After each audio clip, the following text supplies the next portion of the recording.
Mbalmo Mogombe Nuka Baraye ka mugu prenta don munye utemesirafe wale ya de kera avrikalo tle nani kase tle duru temane ma kwa kera gawo akera ngenya fu temane ni miniti mwanyo hake no ye 0 wati dila ku modo kolu ye ko chejugu doke solasiu uka mugu baranindo be na bifama ko grenadi ukone ni ye o fili mogo kan na perena abe mu sebekoro jogin wala abiseka ke sabu ye ku faga ko bara do de kera mogo do fe kwa kera dugutla wati ko ye mugu filili min ke ko aye mogo saba sebekoro jogin akera yoro mi kibaruya minun sorla kabo Muhammad Touré fe nali fasirkela ye kunafoni labe ani kunafoni fasila si sebe min be nabi fo ma ko Canada Kura Nouvel Horizon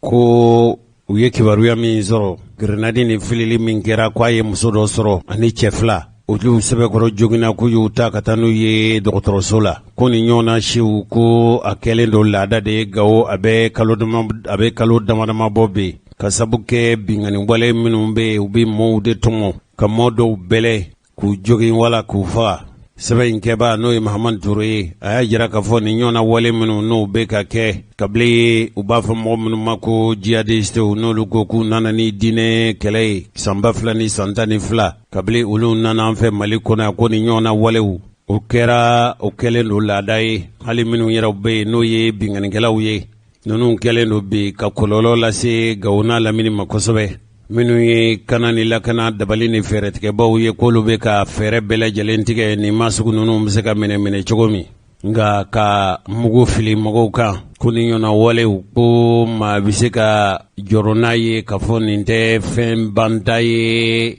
Gawo mara la bi kibaruyaw samana ka bɔ kunnafoni labɛnni ani kunnafoni fasilasi sɛbɛn min n'a bɛ fɔ a ma ko Nouvel Horizon wa u ye nin mugu in fili mɔgɔw de kan mɔgɔ minnu n'o y'a sɔrɔ tun bɛ ɲɛnajɛ kɛyɔrɔw la Gawo yɛrɛ tulon suma ko yɔrɔ minnu bɛ dayɛlɛ k'o kɛ tulokɛyɔrɔw ye k'a kɛra o yɔrɔ de la grenadi nin filile ko a ye mɔgɔ 3 de jogin o mɔgɔ 3 ninnu na ko cɛ 2 b'a la ani muso 1 a kɛra kimi na u b'a fɔ o yɔrɔ de ma ko quartier château ko a bɛ Gawo yɔrɔ min bɛ yen n'u k'a ma ko secteur 1 o kunnafoni lase sɛbɛn kelen n'a bɛ fɔ a ma ko Nouvel Horizon a jira k'a fɔ Manden commune b'a fɔ min ma ko commune rurale de Manden mɔgɔ dɔw bɔlen don bi ka jira k'a fɔ k'u tɛ kɛlɛpili fɛ hali mamuru yɛrɛ u t'a fɛ u ka to yen sabu ninnu 2 bɛɛ lajɛlen kɛlen don ka ɲagamiba de kɛ gɛlɛya minnu n'o bɛ Manden commune kan n'o ye commune rurale de Manden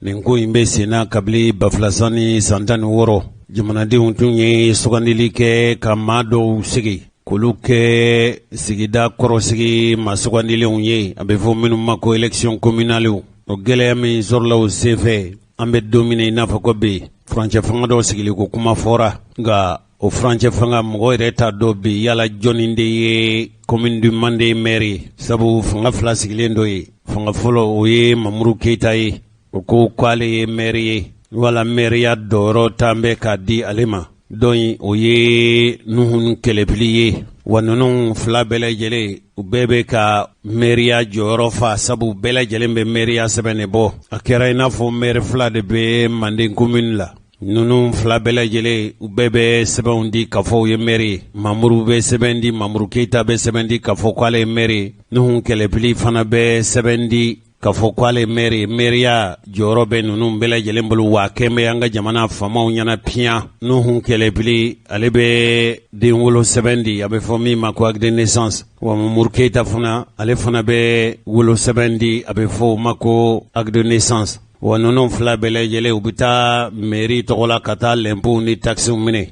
ni kabako de ye jamana kɔnɔ jamana min n'a bɛ fɔ ko tigi b'a la maa b'i yɛrɛ ɲininka yala furancɛ fanga sigibaw ka daminɛ bandaw la ka se Hasimu Koyitaw ma olu ko k'olu ye sɔrɔdasi ye Ibrahim Boubacar Keita ko ka jamana mara kɛlen don ni tiɲɛni ye ko ka jamana mara kɛra ni tiɲɛni ye ko o ka fanga a kɛra tɔɲɔni fanga ye bandaw ale sigi kan tun ye fɛn min ye ko ale ma fɔ k'a fɔ ko ŋanamu ni tiɲɛni tɛ kɛ koyi ko nka ko diɲɛ tɛ kɛ n'a ye ninnu dun bɛ nin baara in na pɛnpɛran ninnu bɛ ka nin baara in kɛ bɛɛ ɲɛ b'a la maa si tɛ fɛn fɔ a bɛ faamu cogo di k'a fɔ ninnu fila bɛɛ lajɛlen bɛ wolosɛbɛnw dilan ni wolosɛbɛnw dilanliw fɛ u bɛ jamana ka taamasiyɛn k'a la k'olu ye maire ye Nuhun Kɛlɛbili b'o kɛ cogo min ko Mamuru Keyita fana b'o kɛ o kɛcogo la ten nin kɛlen don jigilatigɛ ye Manden commune bɛɛ lajɛlen a nana se yɔrɔ la sa mɔɔw de y'u kanbɔ k'a fɔ u tɛ Mamuru fɛ u tɛ Mamuru Keyita fɛ wa u tɛ Kɛlɛbili u tɛ Nuhun Kɛlɛbili fana fɛ sɛbɛn in min bɛ yen n'a bɛ fɔ a ma ko kɛnɛdankura ale ko ninnu kɔni Mandenkaw cɛsirilen don cogo bɛɛ lajɛlen na nin ko in bɛ se ka wuli cogo min Alpha Sow y'a jira k'a fɔ min ye Manden dugutigilakaw ye a n'a denmisɛnw k'u farala ɲɔgɔn kan ka kulu dɔ labɛn u yɛrɛw ka fɔcogo la sɛbɛn in ka fɔcogo la ko minnu farala ɲɔgɔn kan fara ɲɔgɔn kan kulu 28 ɲɔgɔn bɔɲɔngo avril kalo tile 5 tɛmɛnen n'o bɛnna ntɛnɛn tɛmɛnen ma u ye ɲɔgɔn sɔrɔ Manden mairie de la k'u tun ye kunnafonilasila wele anw kɔni ma ye a kɛnɛ kan u y'a jira k'a fɔ b'a ɲini bandaw fɛ n'o ye furancɛ fanga ɲɛmɔgɔ ye jamana yɛrɛ minisiri min sigilen don jamana kɔnɔna marako ni fanga caman bɔli la n'o ye lieutenant colonel de la gendarmerie Abdoulaye Maïga ye munna u tɛ ko bɛɛ lajɛlen kɛ min b'a to nin furancɛ fanga in lahalaya min bɛ Manden gɛlɛya minnu bɛ yen sabu gɛlɛya kɛlɛba de bɛ maire fila ni ɲɔgɔn cɛ n'o ye Mamuru Keyita ye ani Nuhun Kɛlɛbili sɛbɛn min bɛ n bolokɔrɔ u y'a jira k'a fɔ u ye kunnafonilasila weleli min kɛ ko maa dɔ tun b'a kɛnɛ kan sɔrɔlasiw y'o tɔmɔ k'o kɛ furancɛ fanga mɔgɔ ye mɔgɔ minnu bɛ dibitiya jɔyɔrɔ la n'o ye Salif Keyita ye dantigɛli min kɛra kɛnɛ kan u y'a jira k'a fɔ jamana tun ye sugandili kɛ san 2016 ka maa dɔ sigi k'o kɛ Manden maire o sigilen ko kiritigɛbaw nana kiritigɛli min kɛra k'a fɔ ko furancɛ ko o maire ko k'o bɔ yen o de senfɛ sa k'u nana maa dɔ ta k'o sigi o gɛlɛya de daminɛna gɛlɛya min ɲɔgɔnna ma deli ka kɛ fiyewu ni yɛrɛ bɛ jamana sariya kankɔrɔ sɔsɔ i n'a fɔ sariya kolon min bɛ tali kɛ jamana yɛrɛ kɔnɔna marako la n'o bɛ sigidaw ka ko ɲɛnabɔ i n'a fɔ kɔrɔnfɛla yɛrɛ kɛra kɔrɔnfɛla bɛ lahalaya min na k'u tun ye furancɛ fanga dɔ sigi a bɛ fɔ min ma ko équipe intérimaire o sigira janvier kalo tile 7 san 2018 k'u ɲɛmɔgɔya tun bɛ Nuhun Kɛlɛbili bolo ale tun ye maire ka dankan ye ale ye UDD tɔnmɔgɔ de ye Kati mara la kɔni mɔgɔ min tun y'o sigi fanga na ko tun ye jamana yɛrɛ kɔnɔna marako ni fanga caman bɔli mɔgɔ min tun y'o sigi o tun ye Mohamed Aga Erlafi ye o sigili min kɛra mɔgɔw Mandenkaw de wulila ka jira k'a fɔ ko Nuhun Tapili mankan ka sigi ka kɛ furancɛ fanga ɲɛmɔgɔ ye hali n'a y'a sɔrɔ k'a ye kalo 18 a tun y'o kɛ mairiya la jamana kɔnɔna marako ani fanga caman bɔli olu minnu n'olu bɛ sigida ɲɛmɔgɔw sigi n'o ye mairiw ye o tun y'a jira k'a fɔ kalo 18 mana tɛmɛ ko sugandili bɛ kɛ o layidu min taara jamana kɔnɔna mara ani fanga caman bɔli minisiri bondaso fɛ o de ma se ka bɔ a sira fɛ o siratigɛ de la sa décembre kalo san 2019 u nana furancɛ fanga maire kura sigi o ɲɛmɔgɔya k'u tun taara ka di Mamuru Keyita ma ale fana tun ye maire kɔrɔ ye ka bɔ san 2019 ka taa san 2016 la ale fana tɛ mɔgɔ wɛrɛ ye politique tɔn min bɛ yen n'a bɛ fɔ o ma ko ADEMA ale ye u ka tɔnden ye o fana o de nana sugandi ministre de l'administration territoriale fɛ o tuma o y'a sɔrɔ min yɛrɛ ye Boubacar Alpha Ba ye n'a bɛ fɔ o ma ko Bill ale de y'o sigi ɲɛmɔgɔya la u y'a ka tɔnden karaba k'o sigi k'o kɛ Manden furancɛ fanga ɲɛmɔgɔ ye nin lahala in de sa o de nana kɛ maire kelen maire fila ni maire fila bɛɛ lajɛlen bɛɛ bɛ i ka sɛbɛnw dilan n'o ye jamana tɔgɔla sɛbɛnw ye jamanadenya sɛbɛn ninnu kɔni a kɛra i n'a fɔ Manden ko maire fila de bɛ yen o maire fila o ye Mamuru Keyita ani Nuhun Tapili ye o de nana kɛ mankan ye diɲɛ don o don jamana kankɔrɔ sɔsɔ walew de bɛ kɛ yen a kɔlɔlɔ nana kɛ ninnu maire fila bɛɛ lajɛlen bɛ taa taxi minɛ ani lempo minɛ jamanadenw na u bɛɛ b'i tɔgɔla sɛbɛn di o bɛ di jamanadenw ma yala nin bɛ se ka kɛ cogo di Mali in kɔnɔ y'a bɛ ka sɔrɔlasiw to fanga na ka fɔ nin ɲɔgɔnna wale bɛ kɛ Manden maire fila de bɛ yen maire kelen o ye Mamuru Keyita ye maire filanan o ye Nuhun Tapili ye ninnu bɛɛ lajɛlen bɛ k'u ka mairiya baara kɛ cachet de bɛ bɛɛ bolo u bɛ wolosɛbɛnw dilan u bɛ lempo bɛɛ bɛ lempo ni taxi minɛ dugu kɔnɔ dugu min bɛ Bamakɔ da la yɛrɛ nin fadenya kɛlɛ minnu n'o kɛn bɛ ka Mandenkaw sɛbɛkɔrɔ fɔ ɲɔgɔn kɔ bɛ hali fɛn o fɛn bɛ yen n'o ye jidili baara ye o si tɛ se ka ɲɛ sɔrɔ yala nin ko la jamana marabaw olu bɛ se ka nin ko in to nin cogo la kasɔrɔ olu de kɛra a danfɛnjugu danbaw ye a laban a bɛ ɲini ka kɛ kabilako kɛlɛ ye a bɛ ɲini ka kɛ sigidako kɛlɛ ye fɛn o fɛn bɛ yen n'o ye jidili baaraw ye ka ɲɛsin manden komini ma nin ye dansigi a bɛɛ lajɛlen na yala o tuma mun de bɛ an ka jamana marabaw bali u ka taa nin ko in lajɛ a lajɛlen kɔfɛ k'a lajɛ dabali ni fɛɛrɛ minnu kan ka tigɛ min b'a to nin ko in bɛ se ka bɔ nin cogo la ninnu ka damakasi kɛlen kɔfɛ ko Salif Keita min n'ale sugandira sɔrɔlasiw fɛ bi ka kɛ furancɛ fanga ye maa minnu bɛ dibiteya jɔyɔrɔ la k'a ko k'a ye ninnu ka kuma mɛn a bɛna layidu ta cogo bɛɛ lajɛlen na fɛn o fɛn n'o kɛra seko ye ka nin kibaruya ni haminakow ta k'o lase jamana fanga ɲɛmɔgɔw ma ale yɛrɛ ye manden woloden ye nka ko a bɛ fɛn min ɲini u fɛ u kana kɛ kɛlɛ ye u kana kɛ wɔyɔ ye ko jamana in bɛ lahalaya min na n'a fɔra ka fɔ kɔrɔnfɛn mankan bɛ yen ko mandenkaw fana ka gɛlɛya nana kana fara nin kan k'o ye fɛn min ko ni manden fana ko ni gɛlɛya nana fara jamana kɔrɔnfɛla kan ko yala jamana in bɛ taa cogo di kibaruya yi an ye nin sama ka bɔ kunnafoni labɛnni ani kunnafoni fasilasi sɛbɛn min bɛ yen n'a bɛ fɔ o ma ko Nouvelle Horizon anw yɛrɛ ye kibaruya dɔw ɲini ka fara kan bɛn kɛra kan ka fɔ jamana marabaw yɛrɛw de ye nin ko in feereke nin cogo la tan n'a fɔra ka fɔ minisiri fɔlɔ o ye kɛlɛbili sigi n'o ye Aguerre Lafi ye minisiri filanan o nalen n'o ye Boubacar Ba Bili ye o fana y'a dongoma sigi ni maire fila bɛɛ lajɛlen kɔni fɛ k'olu de ye manden maire wa u ma sugandi jamanadenw fɛ koyi jamana fanga ɲɛmɔgɔw maa min sugandira a fɔra k'a fɔ ko ka wote ko o sigilen kɔfɛ ko sariya y'a o sugandilen kɔfɛ jamanadenw mandenkaw fɛ ko sariya y'a fɔ k'a fɔ ko maa dɔ tɔgɔ b'u ka sɛbɛnna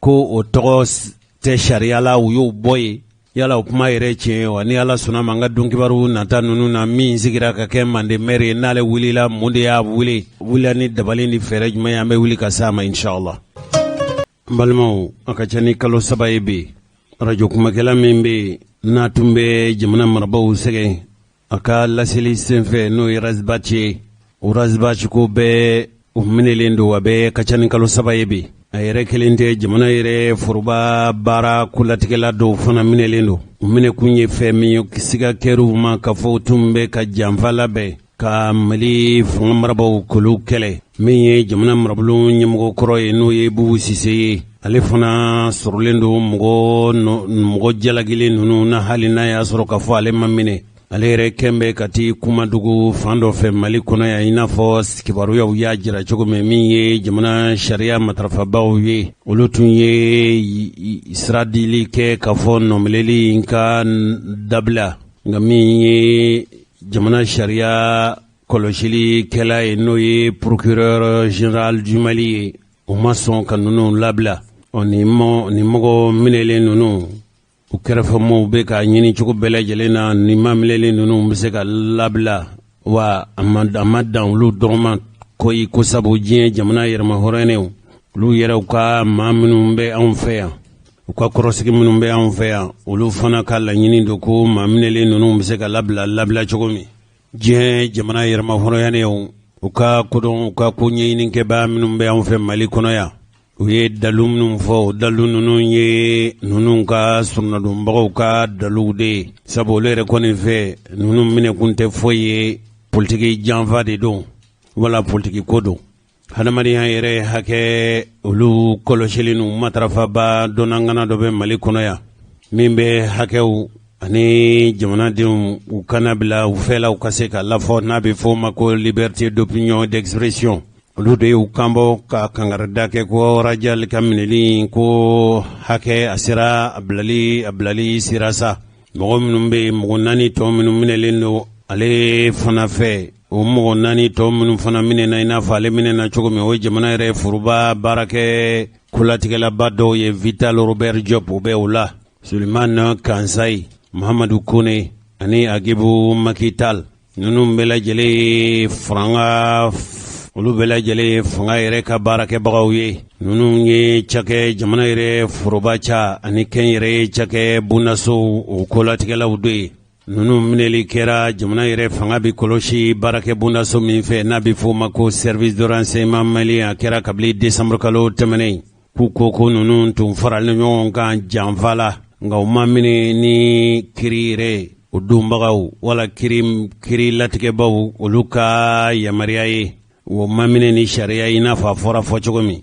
diɲɛ jamana yɛrɛma hɔrɔnɛnw olu ka kodɔnna nunu ka ko ɲɛɲinikɛlaw y'a jira k'a fɔ nunu minɛna k'u minɛ gundola ka t'u sɛbɛkɔrɔ folokoto fɔlɔ o kɔsafɛ de sa ma minɛlen nunu k'u jalagira k'a fɔ u tun b'a fɛ ka don janfa minnu mina ni fanga yɛrɛ a kɛlɛkulu ye ko kibaruya in de la jɔnjɔnyara jamana yɛrɛ fanga kɔlɔsili baarakɛ bondaso min bɛ n'a bɛ fɔ ma ko service de renseignement ko nka mali kiribulon min bɛ n'a bɛ fɔ ma cour d'appel o ye nin ko ninnu lajɛ ko tun y'a fɔ k'a fɔ ninnu nɔminɛli walew ka dabila kabini marsikalo tile 2 tɛmɛnen ko nka jamana yɛrɛ sariya kɔlɔsilikɛla min bɛ n'a bɛ fɔ ma ko procureur général ko k'ale sɔnnen tɛ kiiritigɛlaw olu ka labilali ma k'o ye kiiri wele kura ye min kɔni ye diɲɛ jamana yɛrɛma hɔrɔn ye olu ko nin kɔni ye tɔɲɔni ko de ye tɔɲɔni kiiri bolo kan ka ɲɛsin mɔgɔ ninnu ma ko ninnu minɛ kun tɛ foyi ye politiki karatu ni politiki janfa ani politiki fadenya minɛ de y'a to ninnu bɛ kaso la bi.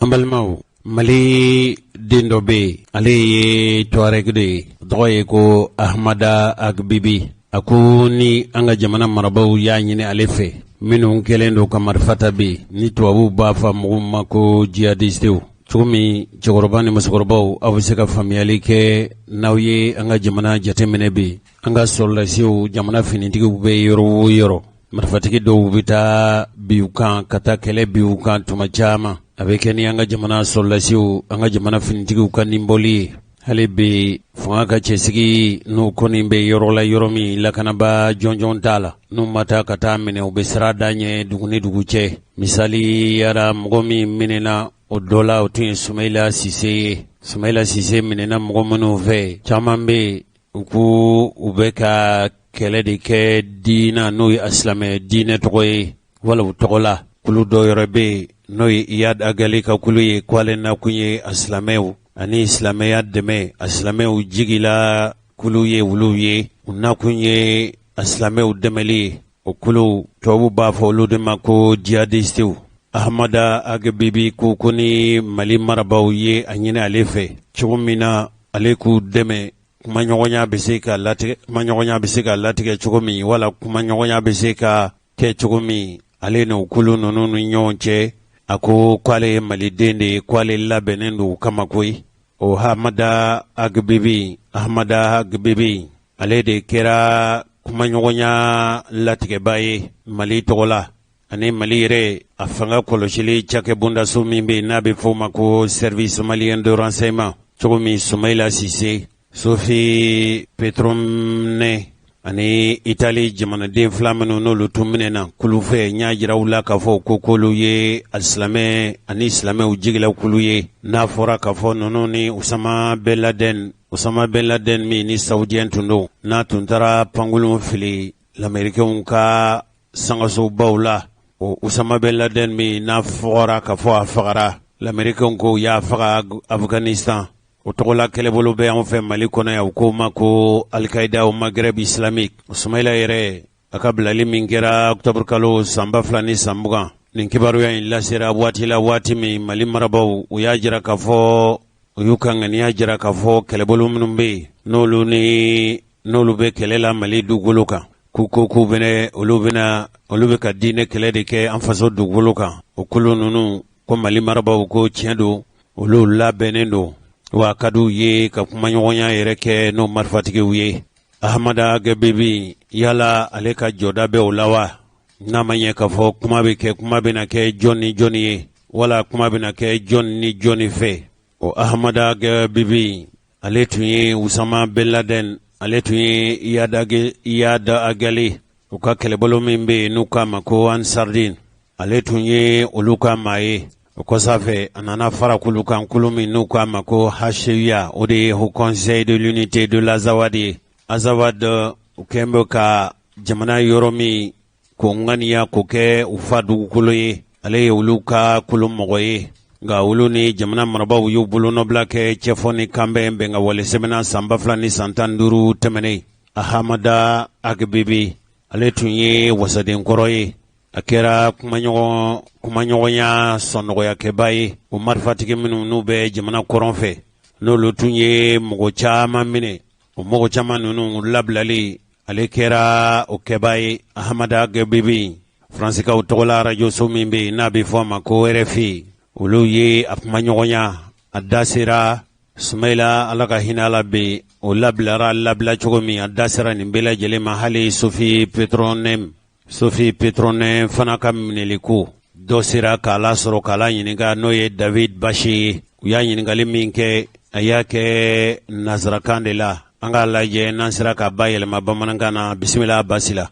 Ahmada Agbibi, bonjour. Ahmada Agbibi, inisoma. Bonjour. Ire, inisoma. C'est vous qui avez négocié pour l'État malien la libération de Soumaïla Cissé. Ede kera sonogoya kumanyogonya kebagaye Mali marabau. Uni Chogomi Soumaïla Cissé biseka labla. Et de 3 autres otages occidentaux, c'était en octobre dernier. Ani mogo sabato menu fana nulu tumine na octobre kalo sambaflani samugantemene. Depuis, les autorités maliennes ont affiché leur... Kable wati Mali marabaw be olu ye u ka ŋaniya jira k'a fɔ a ka di olu ye ka bɛnɲɔgɔnya ɲini volonté de négocier avec AQMI, avec le groupe de soutien à l'islam et aux musulmans. O bɛnɲɔgɔnya ani kumaɲɔgɔnya sɔnnɔgɔya ɲini min ni Mali marabaw y'o ɲini ni AQMI ye ani kulu ye. Est-ce que vous êtes à nouveau mis à contribution? Yala o laɲini kelen o kɛra ka sima ka bɔ Mali marabaw yɔrɔ wa? Non, depuis à l'époque, on m'a pas demandé ayi kabla waati a ma ɲini ne fɛ tuguni de rentrer dans ce genre de négociation. Ka o kumaɲɔgɔnya sɔnnɔgɔya kɛ ni ɲɔgɔn na bɛn kuma ani bɛnko dɔw la o ma kɛ fiyewu. Est-ce que vous y êtes prêt?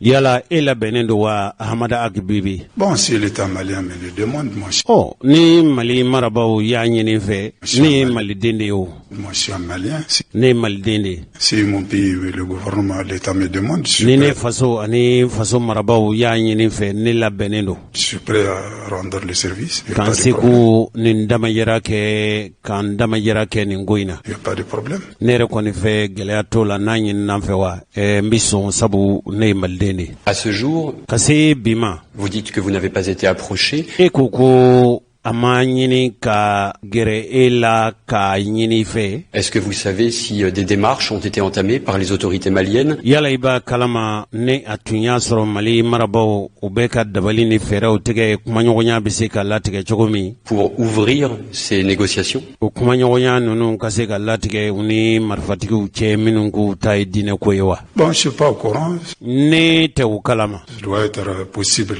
ou non, ça je A sais bɛ pas. se ka kɛ a bɛ se ka kɛ o a ma kɛ ne t'o kalama. Je suis pas rapproché par personne. Mɔgɔ si ma gɛrɛ ne la ka ɲininka wa n t'a ko kalama. Est-ce que vous pensez que ça fait partie de la solution? E hakilila k'a fɔ Mali marabaw b'a fɛ ko dabali kura minnu kɛ ka kumaɲɔgɔnya kɛ ni marifatigiw ni ɲɔgɔn cɛ e ko jamana in a gɛlɛya wuli dabali dɔw y'o ye wa? Pour trouver la paix au Mali? Cɛ fɔ ni kanbɛn bɛ se ka segin Mali kɔnɔ cogo min? Il faut trouver la paix. Fo Mali ka dabali ni fɛɛrɛ ɲini bɛn ani karama bɛ se ka segin faso kɔnɔ cogo min? Il faut que les Maliens se parlent entre eux, soit Fo Malidenw yɛrɛ dama ni ɲɔgɔn cɛ u ka kumaɲɔgɔnyaw kɛ u ni ɲɔgɔn cɛ ka dabali sɔrɔ u bɛ se ka bɛnko la cogo min? les djihadistes ou A mana kɛ marifatigiw diinɛ kɛlɛcɛw ye o. d'autre côté, il faut trouver la solution. A mana kɛ fan o fan ye fo Mali ka dabali ni fɛɛrɛ ɲini de. Parce que Sabu la guerre, ça n'arrange personne. kɛlɛ ɲɛci foyi tɛ kɛlɛ la a tɔnɔ n'a nafa si maa si kan. Combien d'années? San joli joli an bɛ nin ko in na. Beaucoup de victimes. Ma hakɛ joli ni tora nin na. Donc, O la sa on finit toujours par a mana négocier. bɔ sira o sira fɛ ko mana kɛ cogo o cogo a bɛ laban fɛn min ma o ye jɛkasigi ani jɛkakuma de ye bɛnko la de ye. Il est temps de trouver la solution. Waati sera sa Mali ka dabali ni fɛɛrɛ ɲini Mali yɛrɛ bɛ se k'a yɛrɛ bɔ nin gɛlɛya la cogo min. Cette solution, Nin fɛɛrɛ in e kɔni fɛ avec qui est-ce qu'elle peut être yala envisagée? e miiri la k'a fɔ o kumaɲɔgɔnya n'o bɛnko la ka kan ka ɲini ni jɔnni ye Envisagée n'o bɛ se ka ɲɛ sɔrɔ. avec Iyad Agrali, Yala e ka hakilinata ye mun ye Iyagali ko la? avec Amadou Koufa, Amadu Kufa yɛrɛ fana kɛ. les chefs du groupe de soutien à l'islam et aux Kulu musulmans. minnu bɛ yen n'u k'u ka kɛlɛ kun ye silamɛw ni silamɛya jigi ye e dun ka hakilina ye jumɛn ye o la? Oui, pourquoi pas? Il y a des Munna galeries. o tɛ kɛ? muna o tɛ kɛ muna kuma tɛ kɛ ni Iyad Agali ye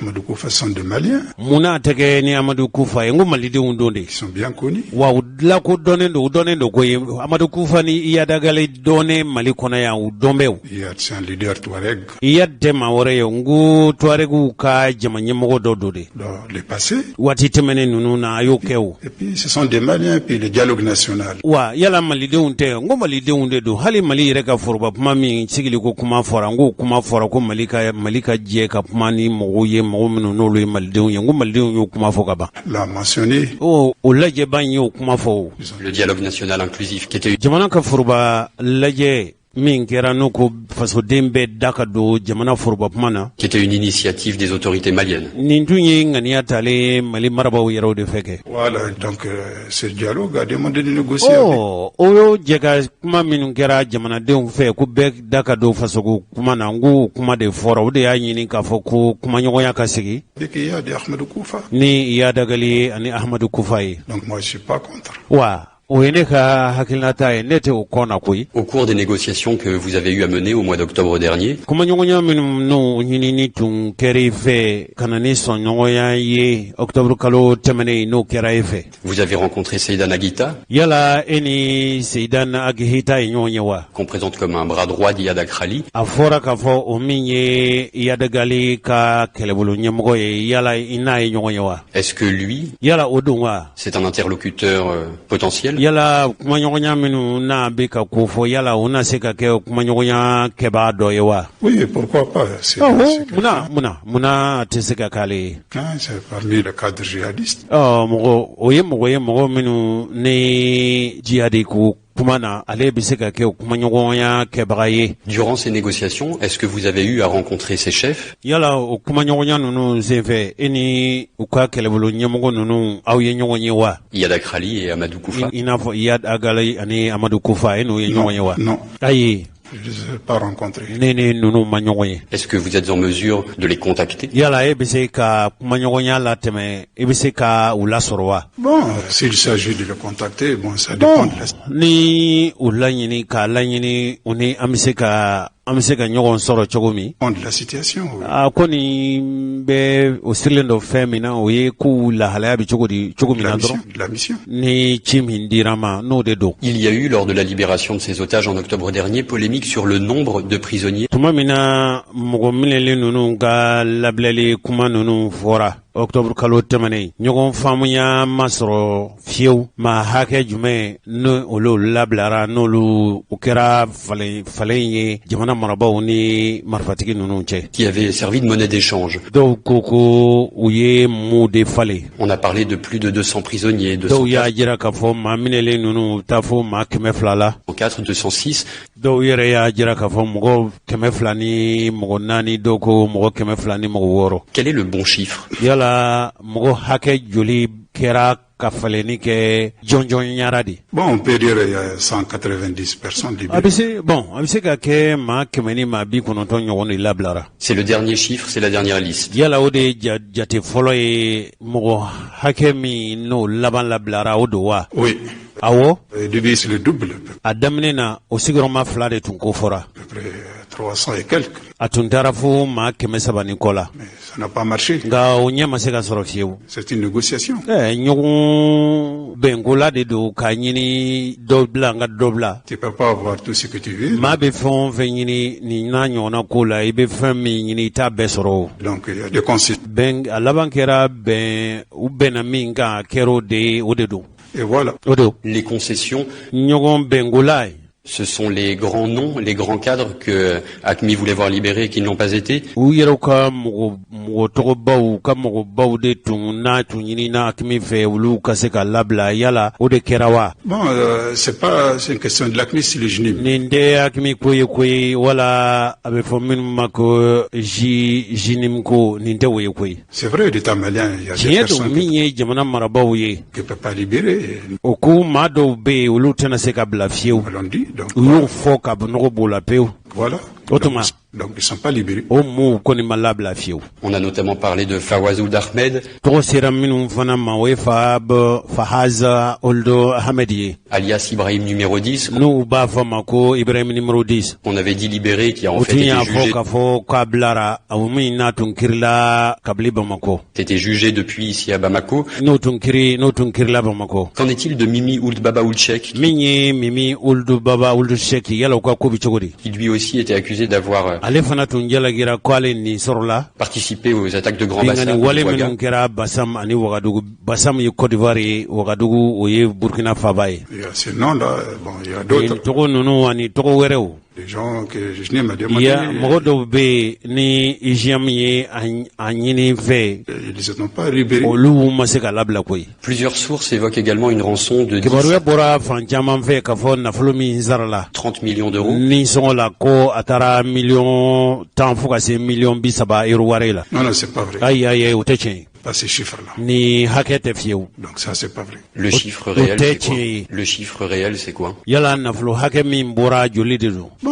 je sais que l'État malien, N kɔni bɛ fɛn min galama min ye Mali marabaw ye les autorités de transition n'o ye furancɛ fanga ɲɛmɔgɔw ye. ont payé des millions d'euros pour Olu libérer ye euro 2,2 de sara. 2 millions d'euros pour libérer Soumaïla, Euro wari 2,2 o de y'a to Sumaila sera ka labila wa. et pour les 3 otages occidentaux. Ani maa saba minnu minɛlen don n'olu ye tubabudenw ye. Bon, et ça, c'est les autres, c'est O mɔgɔ tɔ ninnu olu ye pas de rançon, Sophie, il n'y a pas de rançon. o mɔgɔ ninnu na Sofi kan hɔrɔnya nafolo ma di ale ka labila. L'État malien n'a pas d'argent pour Min payer. ye Mali marabaw ye o wari tɛ olu bolo ka miliyɔn caman euro wari miliyɔn caman sara o se tɛ olu ye. Des millions d'euros, ça c'est... K'a fɔ ka nin miliyɔn caman sara Et Mali l'État marabaw français? fɛ. Ni Faransi ni Mali ma sara yala Faransi de y'a sara wa. Non, non, non, non, Ayi n tɛ fɛn kalama o la koyi. pour les Français, c'est pas... Min kɔni ye tubabu Faransi marabaw ye n tɛ olu ka ko kalama. Moi, c'est les Maliens qui m'ont demandé... Ne kɔni malidenw de ye ne ci wa ne ye maliden de ye. Mais que je négocie. Ne ni Mali marabaw de ye nin ko ɲɛnabɔ n da tɛ Faransi ka ko la n t'o kalama. Les autorités maliennes n'ont débloqué que 2 millions d'euros O tuma Mali marabaw ye euro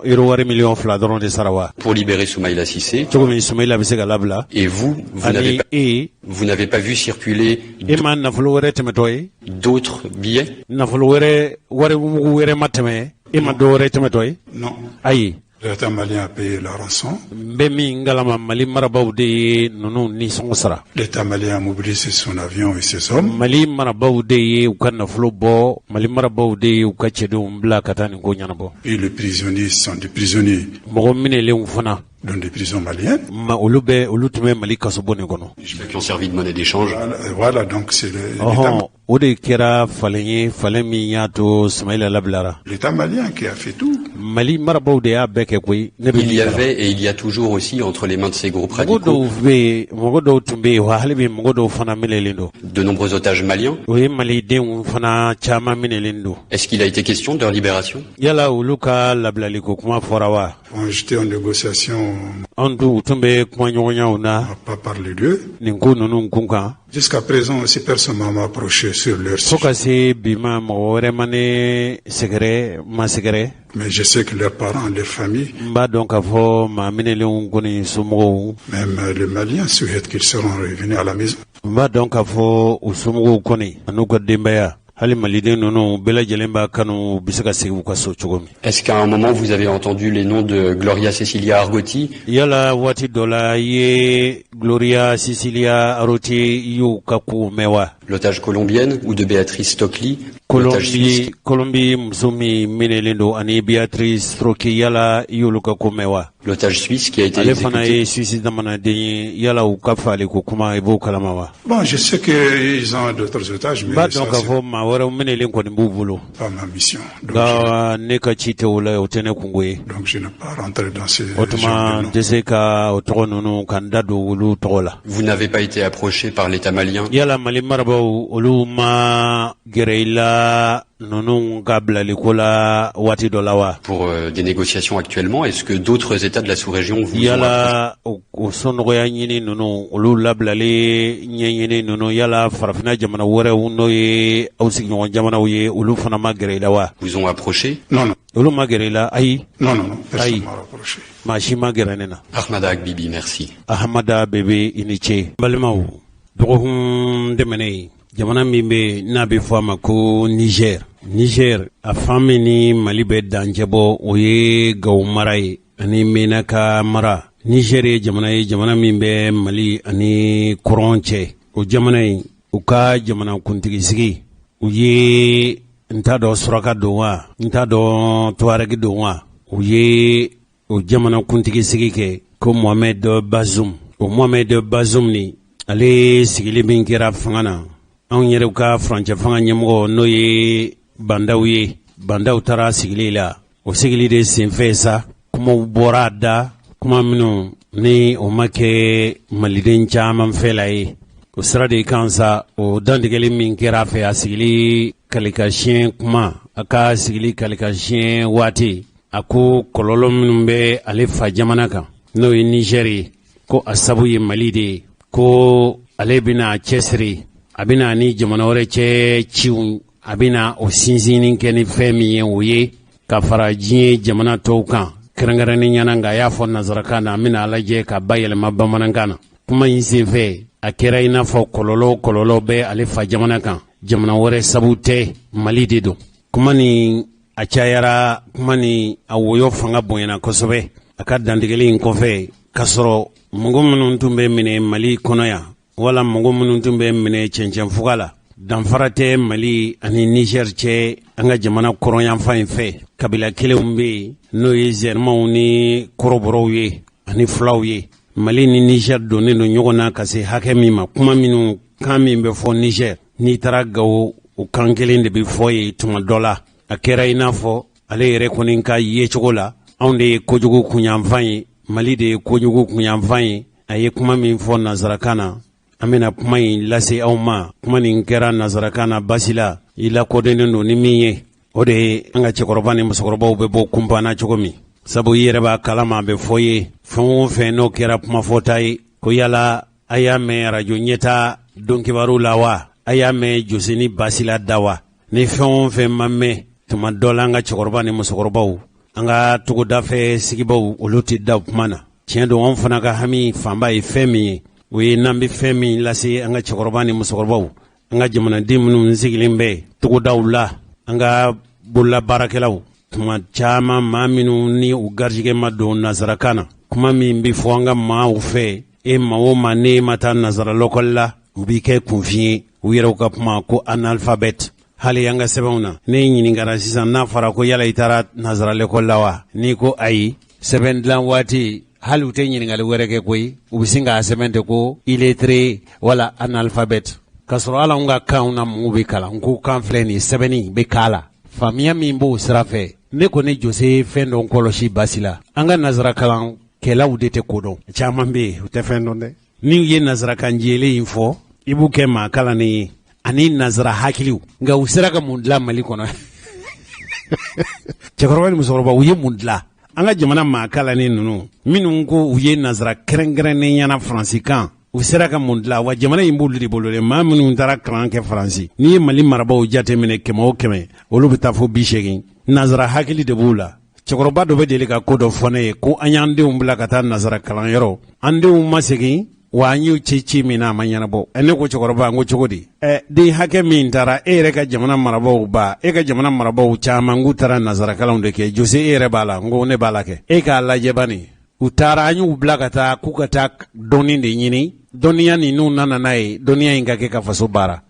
maa min bɛ baara kɛ o dɔnni maa minnu y'o dɔnniyaw sɔrɔ n'u bɛ ka baara kɛ jamana kɔnɔ o man ca dɛ. binganikɛlaw nanbaraw minnu baara wɛrɛ t'u la politiki kɔ politiki ye se ka kɛ maa ka baara ye e y'o ye e bɛ tɔn ɲɛmɔgɔya la maa ti bɔ k'e to ye maa si ti bɔ.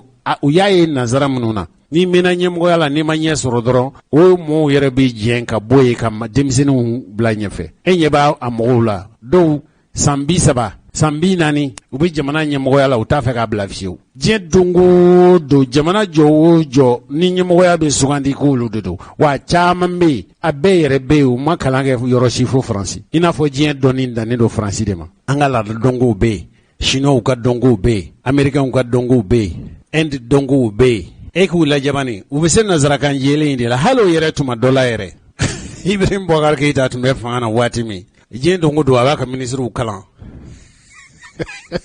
u n'u ka nazarakan jɛgɛnen ninnu wa nazara hakili min b'u la cɛkɔrɔba ko an y'an denw ci ka taa ci ma ɲɛ denw ma segin n ko ba u seginna dɛ u bɛ jamana ɲɛmɔgɔ la an denw taara foroko in dɔrɔn de tora yen ɲɛ bɛ farafin ɲina u farafinnen don nka u kɔnɔna bɛɛ nazara hali u bɛ dumuni min kɛ nazara hakilina mun b'u la nazara hakiliw don jamana marabaaw bɛ ka jamana in nazaraw tun bɛ yan u b'an ka jamana kɛla cogo min ni maa kɛlɛnenw de bɛ jamana kɛ o cogo la ten o tɛ bi ta kuma ye sa nka kuma in kɛra nazarakan na cɛkɔrɔba ni musokɔrɔbaw a b'o la baarakɛlaw aw minnu ni ala m'aw garijɛgɛ kɛ nazarakan ye baasi la a lajɛ an ka kuma in ba yɛlɛma u ye u ka faamuyali kɛ i n'a fɔ Basum ta kɛra cogo min Basum sigilen fanga na a ye min fɔ ka kɛ i n'a fɔ ale ka jamana gɛlɛya ye anw faso de ye k'a sɔrɔ burudamɛ minnu nana an ka jamana ci u tɛmɛna ale faso de fɛ a t'o kuma fɔ dɛ n'i tugura anw faso la kɔni an bɛ jamanadenw bɔ kunpan na dɛ bisimila. S'agissant de l'IGS, min ye GIGN min ye ce groupe criminel nin ye maafalajugu ka kulu de ye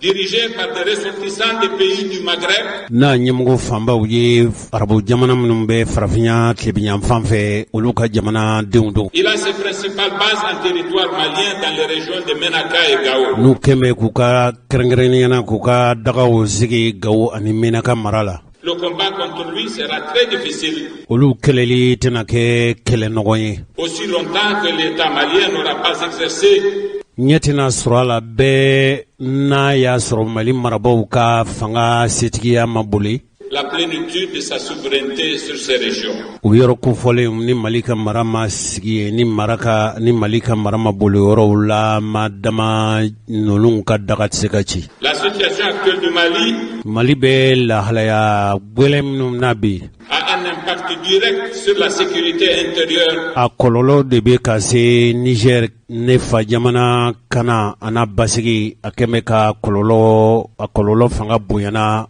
an faso Niger kan kosɛbɛ.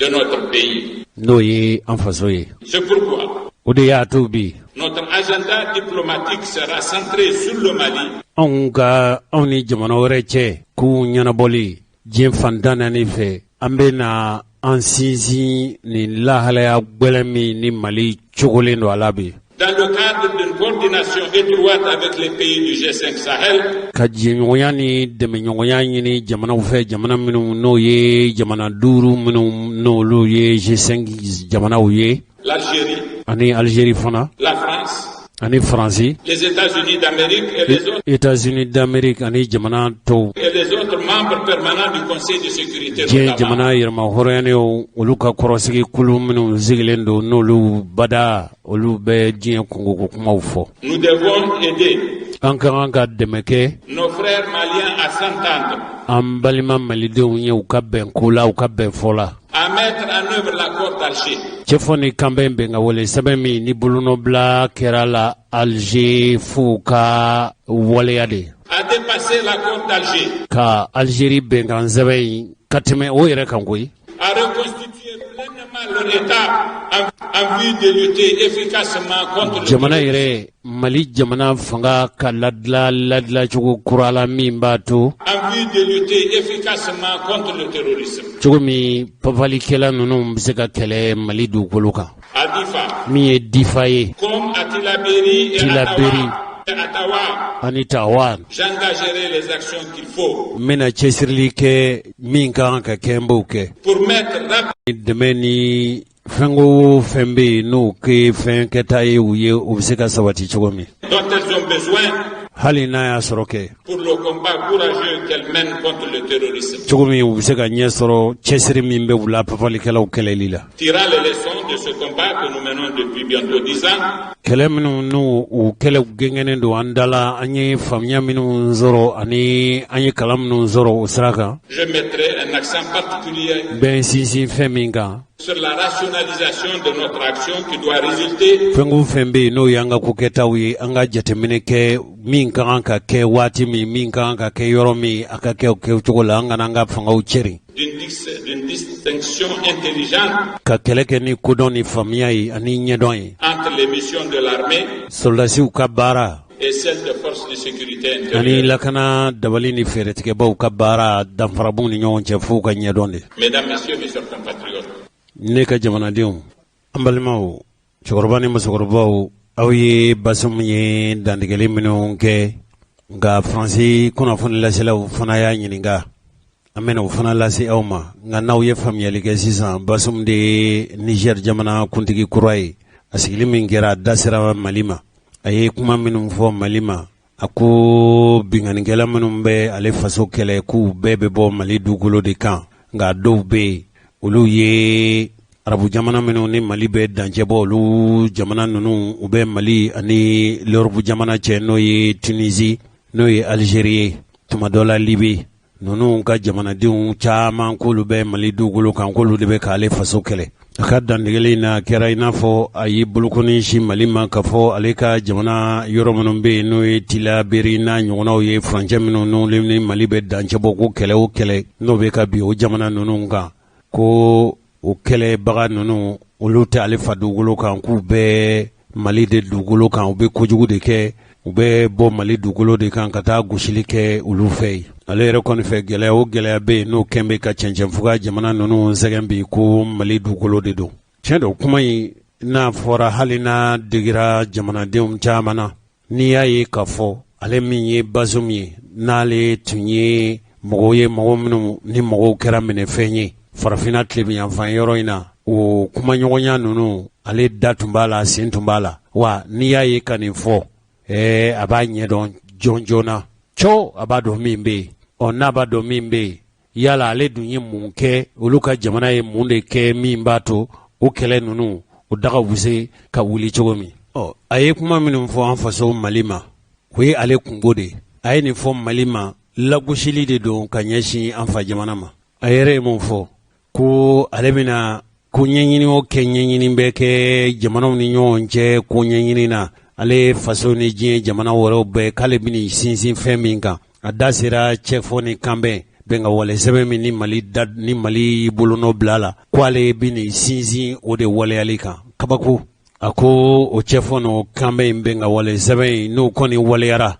ni tɛmɛ kɛra o yɛrɛ kan n'o o sinsinna yɛrɛ anw b'a fɛ ka jamanadenw bɛ jamanadenw la bi olu b'a fɛ ka faamuyali kɛ yala yamaruya jumɛn bɛ ale bolo a sigili kɛnɛ kan hali n'a y'a sɔrɔ k'a fɔ k'a ko ka jamana lakana sabatilen tɛ a y'i bolokɔni si Mali de ma yala yamaruya jumɛn b'a bolo k'ale bɛ da don Mali yɛrɛdenw Malidenw ni ɲɔgɔn cɛ bɛnko la k'u bɛnna sɛbɛn min kan k'o ka waleya tɛmɛ yɛrɛ ka kɛ o kan o ka sɛbɛkɔrɔ sinsin o y'ale ka kuma ye ale min n'ale sugandira ka kɛ Niger jamana kuntigi ye bi k'a kɛ i n'a fɔ ale bɛna i cɛsiri de u ka karaba ko karaba u bɛ se cɛfɔ ni kanbɛn bɛnka wale sɛbɛn in bɛ se ka waleya cogo min hali n'a bɛ kɛ ni wajibi ye Mali kan Mali marabaaw kan hali n'a y'a sɔrɔ kɛ k'a fɔ ko o cɛfɔ n'o bɛnka wale sɛbɛn in a da donna la ale tun ye sɔnnɔgɔya kɛbaa ye Mali marabaaw ni marifatigiw ni ɲɔgɔn cɛ a fɔra n ye fɔ cogo min na dɛ k'a sɔrɔ a fɔra k'a fɔ Mali marabaaw ani marifatigi minnu bɛ yen n'o ye jamana borotɔla ŋaniya bɛ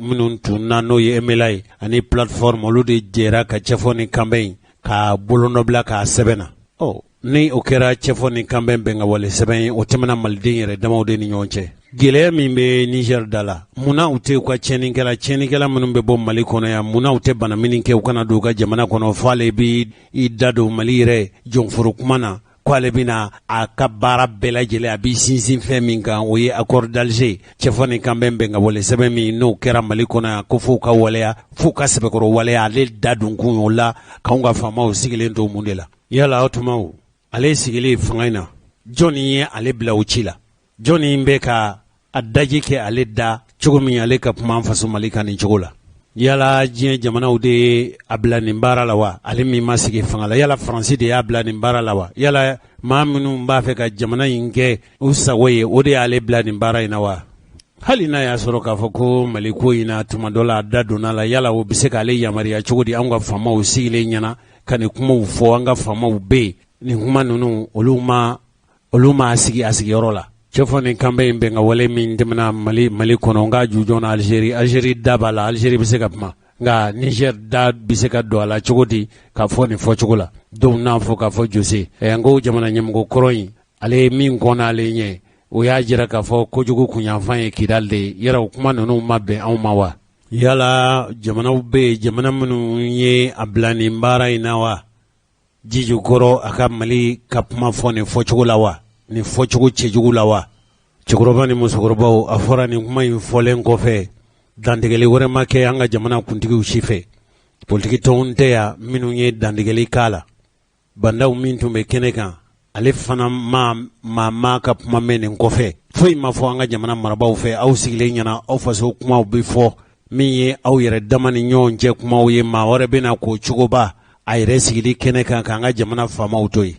hali an ka jamana yɛrɛ minisiri bondaso min sigilen don an faso ni jamana wɛrɛ cɛ kɔɲɛnɛbɔ la Niger ka lasigiden bɛ yan fo Mali ka fɛla fɔ nin ko la Niger yamaruya tɛ Niger bolo yala anw ka jamana de la k'an da don Niger ka u yɛrɛ dama ni ɲɔgɔn cɛ kuma na fo k'a fɔ nin fɔcogo la wa Mali fanga ɲɛmɔgɔw bɛɛ ɲɛna wala caman ɲɛna nin kuma in fɔra u m'a fɔ cincɔgɔ in ka ɲɛsin nin ko in ma o tuma an ka jamana in ale bɛ to forokikɛbaw bolo bɛɛ b'i da don an ka jamana kɔnɔ kumaw na k'an yɛrɛ dama ni ɲɔgɔn cɛ ko k'u da don a la cɛfɔ nin kanbɛ in k'a fɔ ko jagoya ni fin ko o n'a sɛbɛkɔrɔ waleya jagoya ni fin na yala jamana yɛrɛ politikitɔn minnu bɛ yan olu ka hakilinata ye jumɛn ye nin ko la ni Ala sɔnna ma an ka don kibaru ɲarata ninnu na an bɛna fɛsɛfɛsɛli kɛ Bazoum ɲininkali min kɛra RFI kunnafonilasiraw fɛ a ye fɛn caman fɔ an faso Mali ma ale min ma sigi fanga la fɔlɔ yɛrɛ an y'a ye Nigériens ka jamana ɲɛmɔgɔ kɔ sigi n'o ye Mohamed Bazoum ye a ka investiture la badaw tun b'a kɛnɛ a kumana a ka mandat kan a kumana insécurité kan a kumana Mali kan a kumana accord d'Alger a ko fo ka accord d'Alger appliquer o kuma ale ye jɔn ye ale bɛna fɔ ko ka accord d'Alger bɛ dilan ale bɛna ko ka hakili maa mɛn maa ye parti politique Mali la ou autorité min y'a jaabi ne kɔni m'a bɛ fɔlɔ n ye n balimamuso dɔ ka vidéo ye Faransi o kɔni o ye question posée o k'ale ma se k'o yɔrɔ faamu donc ne bɛna ɲininka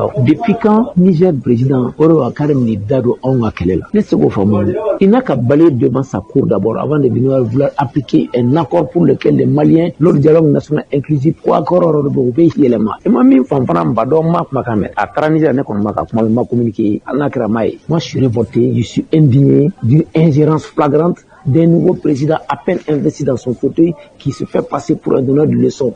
Il a reçu l'ordre de qui ne se ko dɔn ale bɛ se k'o jaabi d'a ma mais n'an bɛ taa an bɛ se n'Ala sɔnna Mali ka kɛlɛ tɛ wa n'an bɛ taa an bɛ se fɛn fɛn b'a janfa la n'Ala sɔnna bɛɛ bɛ malo Ala tɛ mɛn aw debu kuma sera aw halaki kuma sera aw tatiɲɛ kuma sera ça peut pas continuer ce complot international. nin tun ye Bukari Diko ye Bukari Diko ale ye le journal Mali Demain ale y'o fasirikɛla ye aw y'a ka hakilinataw a ye olu lamɛn an bɛ don min na i n'a fɔ ko bi mɔgɔ b'i yɛrɛ ɲininka yala Mali in kɔnɔ yan bɛɛ ka hakilinata de ye kɛlɛ in ka ban wa dɔw fɛ u b'a fɔ mɔgɔ minnu ma ko djihadistew hali n'a fɔra kɛ k'a fɔ a kana fɔ ninnu ma ko djihadistew hakili b'a la minisiri Mahamadu Kone a delila ka kuma in fɔ k'a fɔ ko ninnu tɛ djihadistew ye n t'a dɔn tiɲɛ yɛrɛ la n'a y'a sɔrɔ farabugu labilara kuma minnu bɛ fɔ an t'a lajɛ baasi la n'an sera ka mɔgɔ sɔrɔ ka farabugu lahalaya fɔ an ye perepelatigɛ la a bɛɛ lajɛlen kɔni b'a dɔn k'a fɔ kabili san 2000 ni san 12 ka se bi ma mɔgɔ minnu n'a fɔra k'a fɔ olu fagara tubabuw yɛrɛ b'a fɔ minnu ma ko exécution sommaire ka mɔgɔ ye dɔrɔn ka mugu ci a la k'a faga wala k'a ɲini ka sɔrɔ kirima tigɛ k'a faga ani ka mun suɲɛ ka taa n'o ye ani bingani wale minnu bɛ ta ka Mali kana Mali lakana ani Mali tangani finintigiw hali dunan minnu bɛ an fa dugukolo kan n'o ye MINUSMA ye kɛlɛ minnu bɛ ta k'olu sɛgɛrɛ ninnu bɛɛ lajɛlen ninnu ye hadamadenya yɛrɛ hakɛ u matarafa kankɔrɔ sɔsɔ wale minnu n'olu kɛra jaabi minnu sɔrɔla ka bɔ Amnesty International yɔrɔ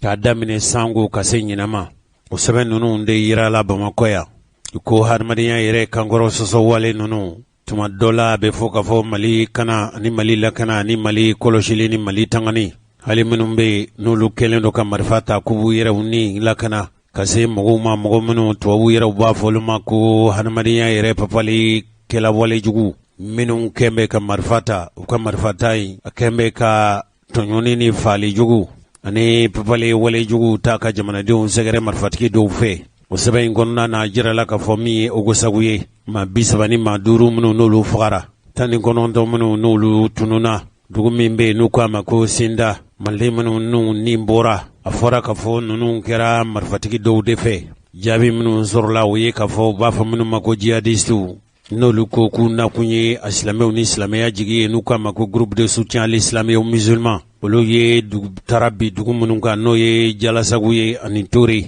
a dɔgɔyalen mɔgɔ 32 ye olu fagara ye MINUSMA yɛrɛ ka baarakɛla 2 minnu fagara maa 40 minnu n'olu jogina ka bɔ janvier kalo ka se septembre kalo tɛmɛnen ma dantɛmɛni wale kɛbagaw fɛ a bɛ fɔ mɔgɔ minnu ma ko jihadistu a yera k'a fɔ olu fana ye mɔgɔw caman sonya Mopti mara ani Segu mara la hali minnu bɛ n'o ye Mali sɔrɔlasiw ye jaabi min sɔrɔla sɛgɛsɛgɛli fɛ k'olu fana nin bɛ nin dansago wale kɛbagaw la a yera k'a fɔ min ye Mali gardiw ye ko Mali gardiw k'olu ye maa 40 ni maa 3 faga jamanadenw na juin kalo san 2000 ni san 20 fɛlɛbɔlen minnu fana kɛra kɛlɛbolow fɛ n'a bɛ fɔ ma ko donso olu taara yɔrɔ min na n'o ye Bini dama ye n'o bɛ yanga saju fɛ u bɛ Mopti mara la nin kɔlɔlɔ ninnu minnu kɛra ka bɔ janvier kalo tile 10 ka bɔ juillet kalo tile 10 ka se juillet kalo tile 12 ma Bamakɔ yan mɔgɔ minnu ni tora la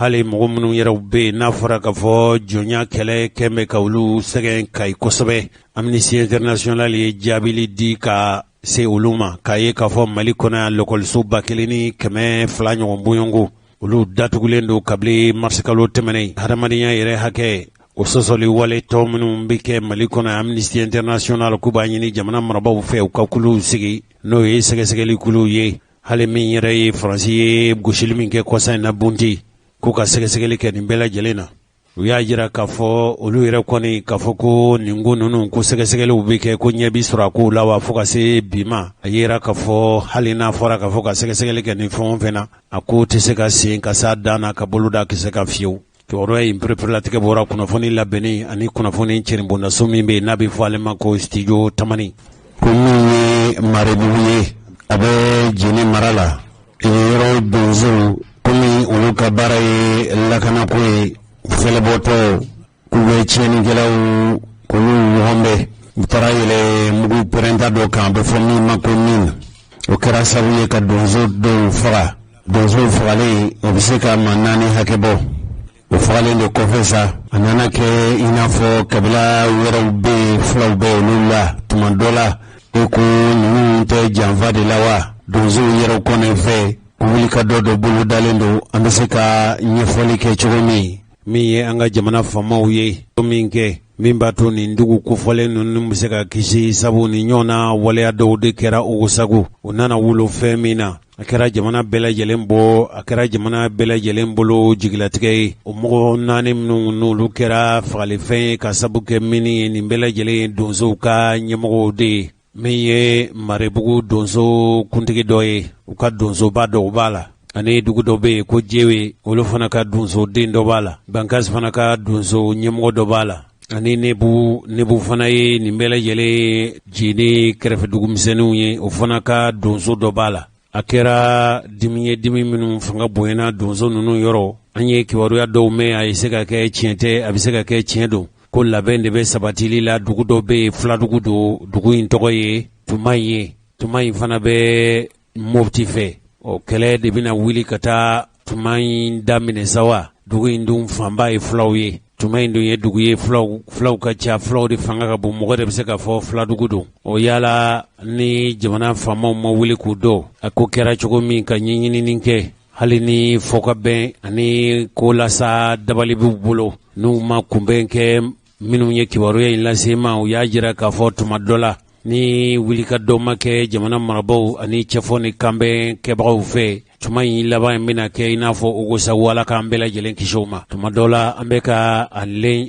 ɲɛɲini min yɛrɛ ye Jeni donso ɲɛmɔgɔw ye min ye jene n'a lamini donso ɲɛmɔgɔw ye ani yen sigibaw ye hali fanga yɛrɛ ka dannamɔgɔ minnu be yen ani mɔgɔba minnu be yen k'u wele n'an ye sɔrɔli kɛ don nata ninnu na kibaruya minnu b'a la an be se k'an ka jamana famaw ladɔnniya nka an bɛ don min i n'a fɔ ko bi ntɛnɛndonya n'u ma wuli k'a ko ɲɛɲini kuma in kɛra tiɲɛ ye saw a ma kɛ tiɲɛ ye saw u kɔni kana fɔ k'a fɔ an tun t'a kalama nin lahalaya de bɛ jine mara la anw yɛrɛw ka cɛsigi minnu be yen an n'an bɛ kibaruya minnu sɔrɔ ka bɔ a yɔrɔ kofɔlen na olu de ye nin fɔ an ye wa u yɛrɛ ka min ye fɛn min ye mali faamaw maa o ma ni se dɔ be e ye i ka se ka wuli cogo min nin kana kɛ kɔlɔlɔ ye sabu labɛn min bɛ ka kɛ n'a fɔra k'a fɔ tuma in ne ko u b'a fɛ ka wuli ka taa dugu in daminɛ dugu in fanba dun ye fulaw ye an bɛ dali masa deli kuma in ka kɛ sabu ye min b'a to an bɛ siran fɛn min ɲɛ u kana jamana in sɔrɔ inshallah.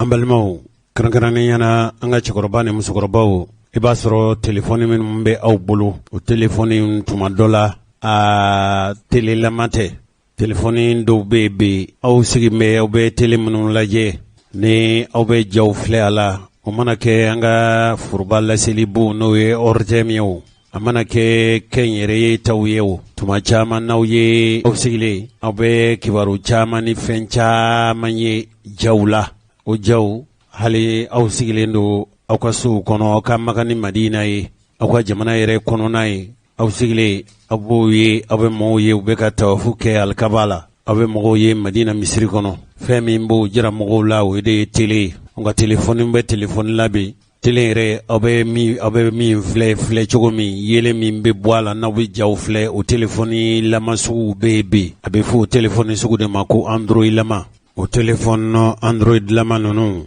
waati bɛɛ lajɛlen na i sigin bɛ n'i bɛ fɛn min ɲini tuma dɔ la hali n'a bɛ ka kɛ waati min i k'a ye a jaw n'a kumakanw lamɛn a bɛ fɔ de ma ko telefɔni android o telefɔni ninnu telelama don i bɛ se ka jafilɛ bundaso televiziyɔnw ye hali ni mago bɛɛ maaw bɛ taama na alikaba kɔnɔ ka tawafu kɛ yɔrɔ min na n'i b'a fɛ k'a ye ɲɛŋɔɲɛ a bɛ ka kɛ waati min telefɔniw bɛ yen minnu bɛ se ka olu jaw yira u la olu b'a sɔrɔ ka bɔ fɛn min sanfɛ tuma dɔ la aw denw n'a mɔdenw olu b'a fɔ aw ye k'a fɔ internet bamanankan na fɛn min sɔrɔla o de ye bɔlɔlɔ ye diɲɛ bɛ yɔrɔ min ko bi diɲɛ tɛ barakɔnɔfɛn ye diɲɛ tɛ fɛn datugulen ye k'a fɔ e bɛ se ka kibaruya ni jaw tigɛ mɔgɔw la nin labilalen don ni kɔni i wari sara dɔrɔn ka ni sira dir'i ma hali n'i b'a fɛ ka n'i b'a fɛ i sigilen sisan i ka madina kɔnɔna ye wali i ka magan kɔnɔna ye i bɛ se k'a ye i sigilen i ka so kɔnɔ o baara ninnu minnu bɛ kɛ o bɛ kɛ internet de fɛ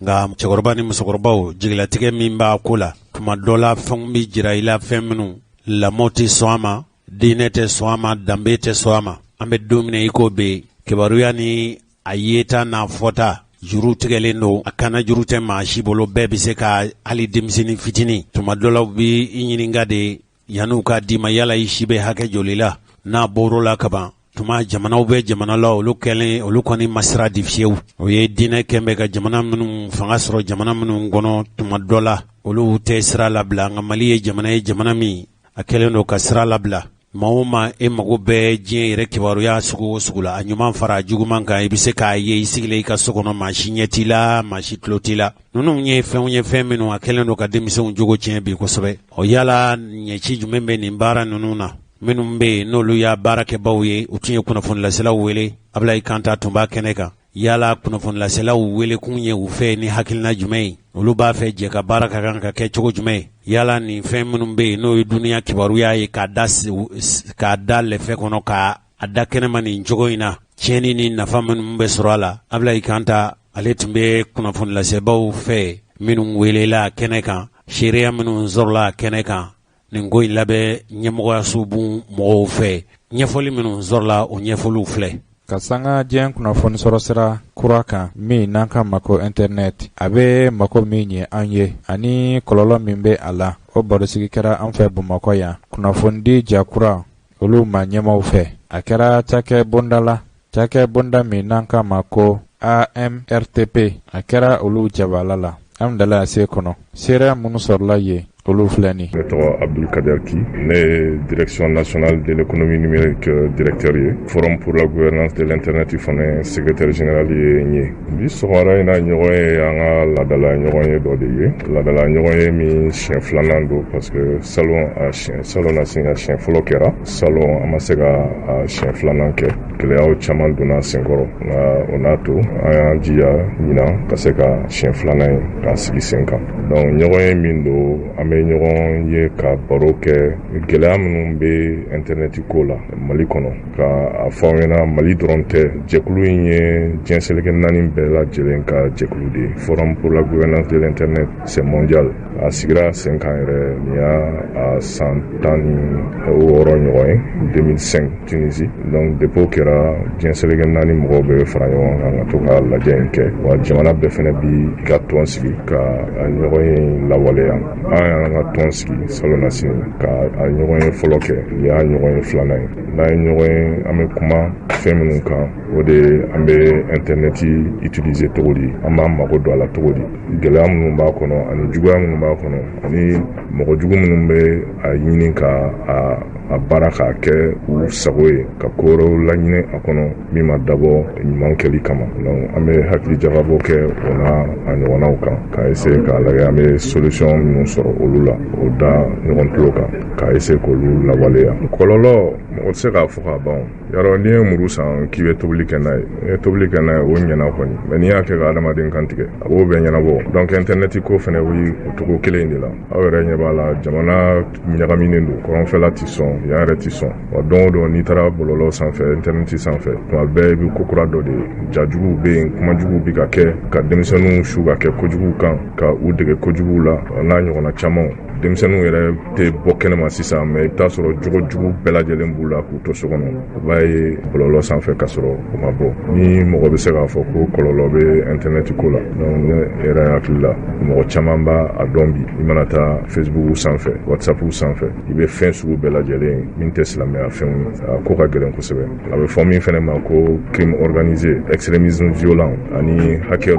ka don mɔgɔw ka gundow kɔnɔ ka tila ka bagabagali kɛ k'u sɛgɛrɛ o siraw fɛ a bɛ kɛ fo ka dɔw hakili ɲagami dɔw yɛrɛ bɛ u yɛrɛ faga a kow kama ani duw bɛ ci lamaloyaliw senfɛ ko caman caman b'a kɔnɔ a kɔlɔlɔw ka ca a tɛ se ka fɔ ka ban donc o de kama a ka kan an ka to ka ɲɔgɔn ye k'a lajɛ an bɛ se ka ɲɔgɔn bilasira cogoya min na dɔw bɛ se ka bɔ a kɔlɔlɔw la cogoya min na n bɛ se ka o de fɔ kumakan min kɔni don internet mɔgɔ minnu y'a lawuli u m'a lawuli juguman kama u y'a lawuli mago ɲɛ de kama ka mago ɲɛ n'a ye ka mago dilan n'a ye n'i y'a jateminɛ k'i sigilen to Mali la ka kuma mɔgɔ fɛ fo Japon ɲɛtugu ka ɲɛyɛlɛ ka bataki ci fɔlɔ n'i ye bataki ci mɔgɔ ma ka bɔ Mali la ka taa États-Unis a bɛ se ka kalo 1 kɛ sira la yan'a k'i kunnafoni sɔrɔ n'i ye fɛnɛ ko k'i b'a jaabi a ka kuma yɛrɛ ni ɲɔgɔn cɛ a bɛ se ka kalo 2 kɛ wali kelen i ka telefɔni ta i k'a tigi wele fo o k'a sɔrɔ a tigi yɛrɛ fɛnɛ telefɔni b'a bolo o n'a ɲɔgɔnna caman mais bi in na n'i y'a ye o bɛɛ bɛ se ka nɔgɔya o bɛɛ bɛ se ka kɛ hɛrɛ ni damu na internet don an ka continuer ka o kɛwale ɲuman ninnu an k'olu matarafa kosɛbɛ a kɔnɔ ka bɔ janfajuguw ni kojugukɛw ni kɛwale jugukɛw ma a sanfɛ o de bɛ ka na ni kɔlɔlɔ caman ye bi o de bɛ ka na ni jamana ciw ye a bɛ ka na ni du ciw ye a bɛ ka na ni fɛn caman wɛrɛw ye min ma kɛ laɲini fɔlɔ ye an k'an yɛrɛ mabɔ o ko n'a ɲɔgɔnnaw la donc o wele kan kɔni bɛ ka se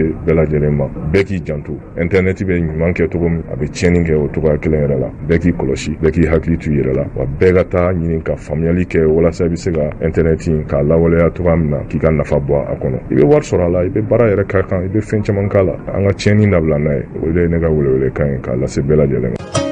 An balimaw n'a tun y'a sɔrɔ k'a fɔ Mali faamaw u tun ye faamuyali kɛ k'a dɔn k'a fɔ jamana in a mara kɛcogo ɲuman dɔ ye an ka dugutigilakaw sabu masakɛ joli joli bɛ yen o maraba joli joli bɛ yen o kolatigɛ jamana baara kolatigɛ ɲɛmɔgɔ joli joli bɛ yen minnu bɛna sigi dugu kɔnɔ u b'u ka waati kɛ olu bɛ taa maa wɛrɛw bɛna ni a y'a sɔrɔ k'a fɔ dugu mara la ko ɲɛnɛbɔli dabali ɲuman bɛ yen o dabali ɲuman dɔ ye dugutigilakaw ye ne ma fɔ ka fɔ dɔrɔn Musa Mara ale tun ye yɛlɛma ɲɛmɔgɔ ye a ye premier ministriya kɛ a ye ministriya kɛ dɔgɔfurancɛ jan tɛmɛnen a tun taara Kucala a selen Kucala waati min a don a y'a sɔrɔ ne bɛ a ka jamakulu la Kucala jamanatigilakaw u taara se olu fɛ yen o y'a sɔrɔ min ye jamanatigi ye bi a n'a ka kɔrɔsigiw a ye wele bila caman ma u nana baro tɛmɛna u ni Musa Mara ni ɲɔgɔn cɛ.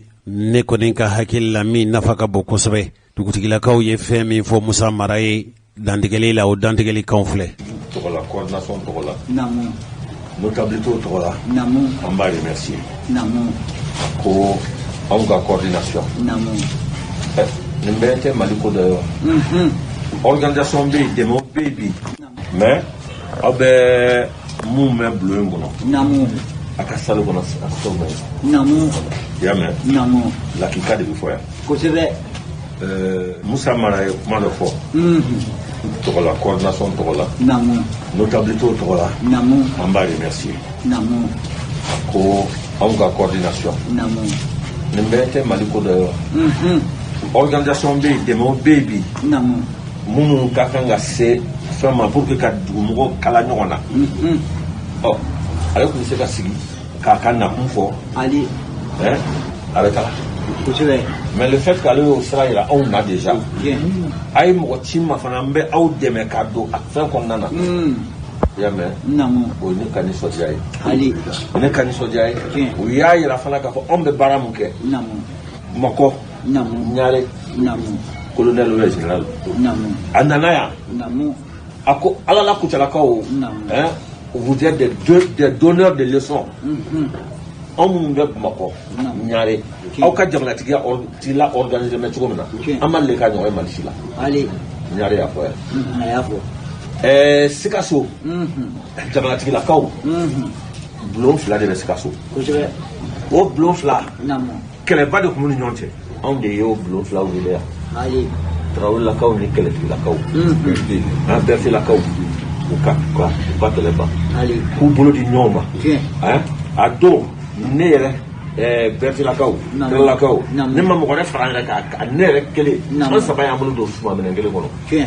An nana tila dugawu kɛ waati la. Tarawelelaka fɛn, géant a ko, a ni nin bɛ kɛnɛ in kan ne tɛ dugawu kɛ wa. Ali. O ye anw ka fɛn bolo ye yan, komi ne y'a f'i ye cogo min na. Hali anw sigilen bɛ tan. Yani aw ka tila ka conférence la ka kɛ 17 heures la. N'an ko k'an mago bɛ dugutigi la. A 267 ni u bɛɛ lajɛlen bɛ yan. I b'u bɛɛ lajɛlen dafalen sɔrɔ yan. Bɛɛ bɛ yan. Ali. O y'an ka bɛn ye. Fanga. Ale filɛ ka mun fɔ. Don o don bɛɛ sigilen bɛ n'o ye. Jamana o jamana basera o kan. Mankan bɛ kɛ, mafɛnw bɛ kɛ. Mais mankan bɛ fɛ.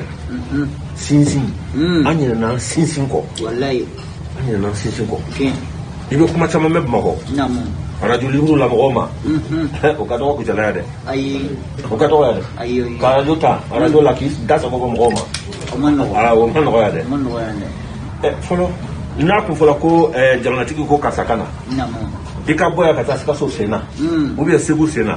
O ka nɔgɔ a ma k'a fɔ k'a bɛn ka jamanatigi ka wele lamɛn. Kosɛbɛ. Hali sisan ni mɔgɔkɔrɔba dɔw nana. Yɔrɔ jan u bɛ fugula ni fɛnw. Ne ko non, an tɛmɛn'o de b'o la. An bɛ ɲɔgɔn dalakan minɛ. Ali. Président filɛ.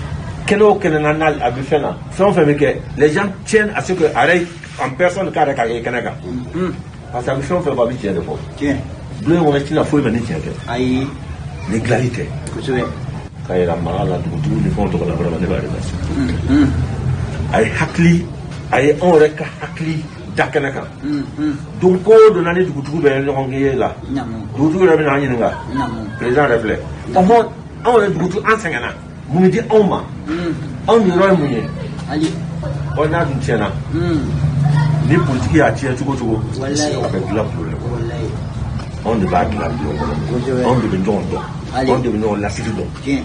Ni mun ka hakiliya ye k'a fɔ ko o segin a nɔ na. C'est que jamana ka di ye. Parce que jamana tɛ se ka taga ni o tɛ o. Ayi. Ni farafinna wulila bɛɛ bɛ waso ni Ghana ye. Bɛɛ bɛ waso ni Côte d'Ivoire ye. Côte d'Ivoire élection ni fɛn ninnu kɛra cogo min na bi. Bɛɛ tun hakili la k'a fɔ ko an bɛ yɔrɔ min na ko Tatouan ni fɛn bɛɛ wulila. Mais Côte d'Ivoire dugutigiw, les chefs de canton, les chefs de village, awaw, bɛɛ lajɛlen wulila ka jɔ. Côte d'Ivoire ka bon ni olu bɛɛ ye, Côte d'Ivoire ka bon ni bɛɛ ye. O kɛra. Minnu minɛna o, minnu ma minɛ o, fɛn fɛn na o, au jour d'aujourd'hui bɛɛ da bɛ file kelen na. Élection législative bɔra sisan bɛɛ ma taa. Bɛɛ taara. Jamana jɔ la. O de ye fɛn ye, o de ye anw manqué Mali la. K'a sɔrɔ a lasiri bɔra yan de. K'a sɔrɔ a lasiri bɔra yan de. Kosɛbɛ. mun y'a fana manqué en frère nata wallahi on a la couche. Moi je suis mieux placé qu'à fort aujourd'hui blondier là mais n'est que la député on a parti nous voyez ali hein mais ay table de banc kana sigi bi politique moi c'est fini ne ka problème mo yoku tala we mali tala na ka kuma différente ne mo tama na mbayi la kasa e ku bi fenyi ku tala ni yoro bu yen na ya ni yoro so ko la ne bola wadara ne bien ku tala ni yoro so fa ba ne bola amre bolila kana na ne kile kana den kana ga ko bon e ka fa ni keta ne to la alhamdulillah rabbil alamin on bi ala tan na du ka ni tar du ka fin aujourd'hui ku tala fait mieux mali ko bi be ado ku tebe e fala ni ku tala yiro wala mali ba yiro Chesseri, boulot, on a plus de 50 et quelques usines aujourd'hui. Le gouvernement a ouatté la faute à la on est la deuxième force économique du Mali. À Koutchala, le taux de chômage est minime. Nous sommes à fois qu'à beaucoup de chômage, mais c'est minime. On a deux bébés toqués. Il y en a encore, il y en a encore. Bébé fait. C'est un bébé nao. Bleu, mon bébé n'a pas. Oui, la daille. Yamé. Mais peut-être qu'on a les ménages, on est ici quand même que ça m'a bien dit quand même. Parce que nous comment fait on fait fort. Ni politiquement donné fin de on va tableau donc. Parce que on te donne des faits. Ali. On te donne des faits. Exemple, il avait le syndicat de transporteurs au président. Hein, avec un tour l'embouloue pour là. Moi je sais que comment nous avons syndicalisé. Il m'a y a intervention, il a été tellement direct. On bien tenu. On me fait fort. À te comme ami, nous menons tout la carrière. La saldo. Nous avons qu'on a à aller faire comme force ça. Hein? Mais Madouka Djabi on be wasa. Allez, be wasala. Allez, re wasala. C'est une politique moro. Les politiques et politique moro be ça. Rombi. Rombi. Mais ami Romna. On y est dokeni, on fait un échoué là. On est en démon là pour le faire. Hein? Mon fils c'est qu'à tout faire un coup d'essa. Aïe. On a deux là pour le faire. Ça c'est mon principe. Ma femme mara. Ma femme frère. Ne ka hakina yo de yepi. Jamais. Ne politique mine. Kemo un politique kemo on sababula. On est ka hakila kundo. Mon fils ka hakili c'est ka kodo ye. Bara kecho bulu bara bi tiens bulu ka to. Il a hakili il a so côté. Balimaw yananga bokene kansa o politiki tonkele no ye yelamai o tondenw baara dɔ kɛr'u fɛ o de ka tondenw wele u k'u joli di jamana ma joginenw ka daminɛ an ka sɔrɔlasiw la ka se maa wɛrɛw ma u bɛ se ka joli sɔrɔ cogo min na k'u yɛrɛw furakɛ ni ala ye sini dɔnkibaru jiranna barosigi min kɛra Musa Mara ani Kucala jamanatigilakaw ni ɲɔgɔn cɛ an bɛna a bɛɛ lajɛlen lase aw ma inshallah nka baara min kɛra yɛlɛma fɛ seereya minnu sɔrɔla u sɔrɔla basila de fɛ kɛnɛ kan ale tun bɛ a ye minnu sɔrɔ u filɛ karamɔgɔ dɔ se yɛlɛma ale ye parti ye min Musa Mara ka parti ye communisangi yɛlɛma ɲɛmɔgɔ n'o ye an karamɔgɔ Usumani Fofana ye a ka yamaruya kɔnɔna la ani a ka wulikajɔ kɔnɔna la a y'a ɲini yɛlɛma tɔndenw fɛ ani Bamakɔ n'a lamini communisangi n'a lamini bɛɛ lajɛlen fɛ k'u ka jolidi min kɛra Kalaban Asago min filɛ nin Darawu kɔnɔna la jolidi in kɛra yen a kɛra sibiri tɛmɛnen n'o bɛnna avril kalo tile 10 ma san 2021 an tun b'a kɛnɛ kan Usumani Fofana n'ale ye communisangi yɛlɛma ɲɛmɔgɔ ye a ka yamaruya kɔnɔna la n'a ka jɛn kɔnɔna la a ka mɔgɔw ye baara min kɛ an ye sira min sɔrɔ o sira ninnu filɛ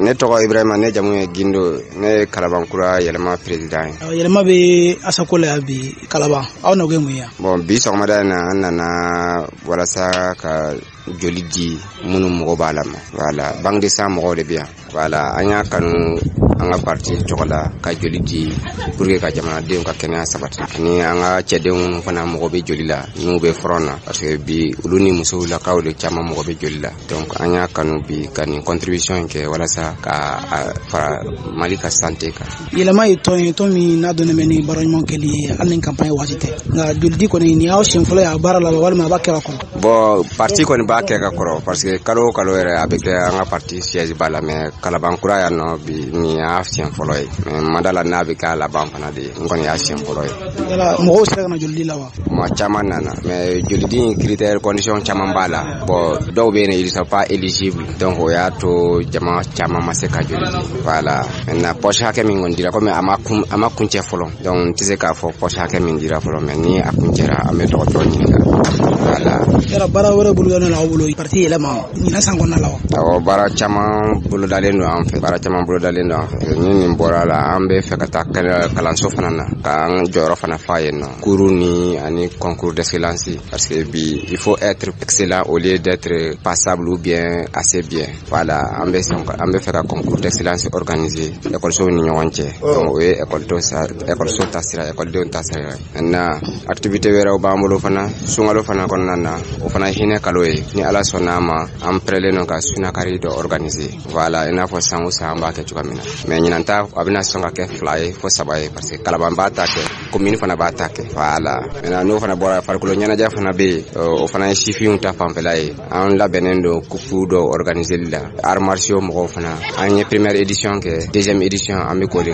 deuxième édition ni ala sɔnna ma an b'o o la o ballontan fana an ye première édition kɛ an bɛ deuxième édition ni ala sɔnna ma an b'o kɛ o labɛn fana. An ka parti tɔw ye olu bɛ taa fini di mɔgɔw ma ani tennis sukaro aw ka joli di ka tila k'a fɔ k'a bɛ taa ekɔliso fana ka taa labɛnw kɛ i bɛ mun fɔ maliyɛnw ɲɛna an sera kunu ye ten yɛlɛma bɛ ka baara minnu kɛ nin ye yɛlɛma ye a député ka sara a y'a di an b'a kalama kalo saba a b'a tila jamanadenw ni ɲɔgɔn cɛ Musa Mara bɛ wulikajɔ min na jamana kɔnɔ bɛɛ b'a kalama e bɛ se ka mun fɔ maliyɛnw ɲɛna hali bi wulikajɔ kɔnɔna la ani an se ka kunu ka se k'a ɲɛ yɛlɛ ko dɔ bɛ an ka se ka kisi ka bolo tɔɔrɔ ma. O de kama an ko parti yɛrɛ tɔgɔ dara changement donc mɔgɔw bɛ ka kɛ cogo min na an k'o falen parce que o tɛ taabolo ɲuman ye maintenant an ko exemplarité n'i ko misali f'i yɛrɛ ka misali ɲuman di mɔgɔw ka kɛ misali ye donc an yɛrɛ ye misali ɲuman ye anw ta tɛ ka finiw di ye mais an b'a fɛ mɔgɔw ka a dɔn k'a fɔ ko an bɛɛ kan k'an bolo don jamana jɔli la an bɛɛ kan k'an bolo don sigida jɔli la sigida yiriwali la donc sigida yiriwali tɛ se ka kɛ mɔgɔ kelen ta ye a tɛ se ka kɛ mɔgɔ fila ta ye fo an jama bɛɛ de bɛ ka fara ɲɔgɔn kan an b'o hakilinaw de la donc an bɛ baara o baara min kɛ an b'a kɛ jama de kama